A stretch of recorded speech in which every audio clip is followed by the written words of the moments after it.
મુન્દ્રા શહેર કોંગ્રેસ સમિતિ દ્વારા ભારીખમ વાહનો સામે કડક કાર્યવાહી કરવાની માંગ. મુન્દ્રા શહેર અને તાલુકામાં ભારીખમ માલવાહક વાહનોના કારણે વધતા અકસ્માતોને લઈને કલેક્ટર શ્રી કચ્છને આવેદનપત્ર પાઠવવામાં આવ્યું છે. આવેદનમાં જણાવાયું છે કે ભારીખમ વાહનોની બેદરકારીભરી અવરજવર અને ટ્રાફિક નિયમોના ભંગના કારણે અનેક ગંભીર અકસ્માતો સર્જાયા છે, જેમાં નિર્દોષ લોકોના મોત તેમજ અનેક લોકો કાયમી અપંગ બન્યા છે.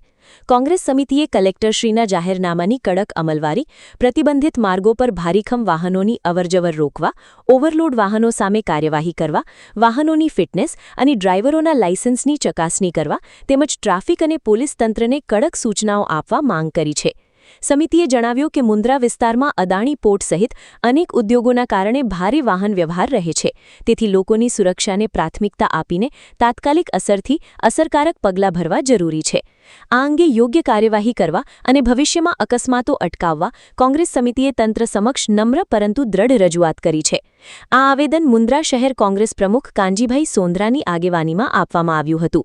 સાથે જિલ્લા કોંગ્રેસ મંત્રી ભરતભાઈ પાતારિયા, ઉપપ્રમુખ મઝહરભાઈ ખત્રી, કાઉન્સિલરો ઇમરાનભાઈ જત, જાવેદભાઈ પઠાણ, ફારૂકભાઈ સુમરા, ઇમ્તિયાઝભાઈ સુમરા, ઇમરાનભાઈ ખત્રી તથા આગેવાનો ઇસ્માઇલ શાહ સૈયદ, સબીરભાઈ ધ્રુયા, અમીનભાઈ ખોજા, પચાણભાઈ સોધમ, અશોકભાઈ સોધમ વગેરે ઉપસ્થિત રહ્યા હતા. કાસમ ખલીફા સાથે Arif Khalifa, news 11 Gujarat, voice of Mundra. આજ રોજ મુન્દ્રા શહેર વતીથી અમારા સર્વે કાઉન્સિલરો અને હોદ્દેદારો અને જાગૃત આગેવાનો હાજર રહેલ છે. અમે આજે આવેદનપત્ર આપેલ છે. ખાસ કરીને મુન્દ્રામાં જે છેલ્લા હમણાં 1 મહિનાથી અકસ્માતોનું પ્રમાણ વધેલ છે. આમ તો જોઈને આખા કચ્છમાં અકસ્માતોના બનાવ બનેલ છે અને ખાસ કરી મિર્ઝા કોર્નર અને વીર માનસી સર્કલ પાસે જે અકસ્માતનું જોન થયેલ છેલ્લા અઠવાડિયામાં 5 થી 7 લોકોના અંદાજે મૃત્યુ થયેલ છે અને નિર્દોષ છે. આ લોકો જતા હતા, એમને મોટી ભારે માલવાહક વાહનો છે એને કચડી નાખ્યા અને એના કારણે એમના પરિવારો પર પણ શું આપવીતી થતી હતી. એ બાબતે કલેક્ટરશ્રીનું જે જાહેરનામું છે એની કડક અમલવારી થાય એના માટે આજરોજ અમે સર્વે આગેવાનો મામલતદારશ્રી મુન્દ્રાને મળેલ અને અમારે જે રજૂઆત છે અને જે જાહેરનામું છે એની કડક અમલવારી થાય અને સ્થાનિક પોલીસ છે આવા જે બેરોક ભારે વાહનો નીકળે એના પર કોઈ કાર્યવાહી કરતી નથી અને સ્પીડ બ્રેકર પણ નથી.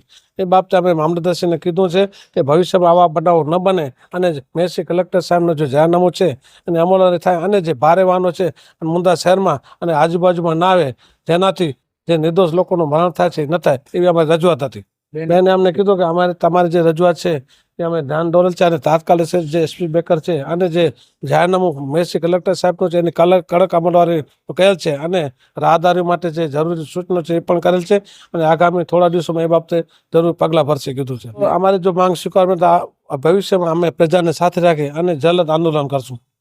આજે મુન્દ્રા શહેર કોંગ્રેસ અને વિપક્ષના નેતાઓ અને ચૂંટાયેલા કાઉન્સિલરો અમે વારંવાર જે બાયપાસ રોડ છે રાસાપીર સર્કલ પાસે, ત્યાં વારંવાર અઠવાડિયામાં 2-3 અકસ્માત થાય છે અને કમાનાર લોકો પણ આમાં જીવ ગુમાવે છે. તો એ માટે વહીવટીતંત્ર તાત્કાલિક પગલાં લે, જાહેરનામાઓ છે સરકારના એનો અમલ કરાવે અને ત્યાં ટ્રાફિક સિગ્નલ લગાવે અથવા કોઈ એવી વ્યવસ્થા કરે જેથી ત્યાંથી પસાર થતા વાહનો 1-2 મિનિટ ઊભે અને બીજા કોઈ વાહનો નીકળી શકે અને અકસ્માત ન થાય. અને બીજી અમારી રજૂઆત એ હતી કે સિટીમાં જે મુખ્ય માર્ગ જાય છે પાવાપુરી સર્કલથી શક્તિનગર બાજુ, ત્યાં વારંવાર નાના મોટા અકસ્માત થાય છે. તેમાં પણ ઘણા લોકોએ પોતાનો જીવ ગુમાવ્યો છે, ઘણાને અસ્થિભંગ જેવી ઈજાઓ થઈ છે. તો ત્યાં અમે 2 વર્ષથી કોંગ્રેસ પક્ષ બમ્પ બનાવવા માટે લડી રહ્યું છે, પણ પોલીસ ખાતું બમ્પ બનાવવા આપતું નથી. આરએનબી ખાતું બમ્પ બનાવવા તૈયાર છે. તો એની પણ આજે મામલતદારની સાથે મામલતદાર સાહેબે રજૂઆત કરી, તો સંકલનમાં મામલતદાર સાહેબ એ પણ રજૂઆત ઉપાડશે અને ત્યાં બમ્પ બનાવીને પ્રજાને આ પ્રસંગોમાંથી રાહત અપાવશે. આજે મુન્દ્રા શહેર કોંગ્રેસ તથા કાઉન્સિલરશ્રીઓ અને કોંગ્રેસના નેતાશ્રીઓ દ્વારા જે આ યમદૂત ભરીને જે વાહનો ફરી રહ્યા છે એમના વિરુદ્ધ એક આવેદનપત્ર પાઠવવામાં આવેલું છે, જ્યાં અમે મામલતદારશ્રીનું ધ્યાન દોર્યું છે કે જે જિલ્લા કલેક્ટરનું નોટિફિકેશન છે કે ભારે વાહનોને શહેરી વિસ્તારની અંદર આવવાનું નહીં, એનું ચુસ્ત અમલીકરણ કરવામાં આવે. મુન્દ્રાના મહેશનગર વિસ્તાર, ઉમિયાનગર વિસ્તાર, શાસ્ત્રી મેદાન વિસ્તાર, નદીના પટમાં અત્યારે ભારે વાહનોનો ખડકલો છે. છેલ્લા તમે 2 થી 3 મહિનાના ઓફિશિયલ ડેટા જોશો, એમાં હું પરપ્રાંતિયોને ગણતો નથી, તો લોકલ લોકોના લગભગ 15 થી 20 મૃત્યુ થઈ ગયા છે.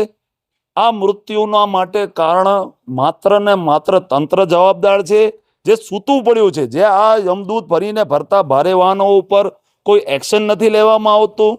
શહેરના અંદરના વિસ્તારોમાં પણ આ ભારે વાહનો ફરી રહ્યા છે, એમના ઉપર કોઈ એક્શન લેવામાં નથી આવતું અને હપ્તા લેવામાં આવી રહ્યા છે. આ હપ્તા પ્રથાને બંધ કરવામાં આવે, આ ભારે વાહનો ઉપર કડક કાર્યવાહી કરવામાં આવે એવી અમારી અત્રેની માંગણી છે. આવનારા સમયમાં આ અગર અમારી માંગણી પૂર્ણ નહીં કરાય તો લોકોને સાથે રાખી અને ઉગ્ર આંદોલન કરવામાં આવશે. रफ्तार का जुनून, स्टाइल का तूफान, आपकी मनपसंद टीवीएस बाइक अब मुंद्रा कच्छ में युवा टीवीएस शोरूम पर. शानदार ऑफर्स और आसान फाइनेंस का मौका न चूकें.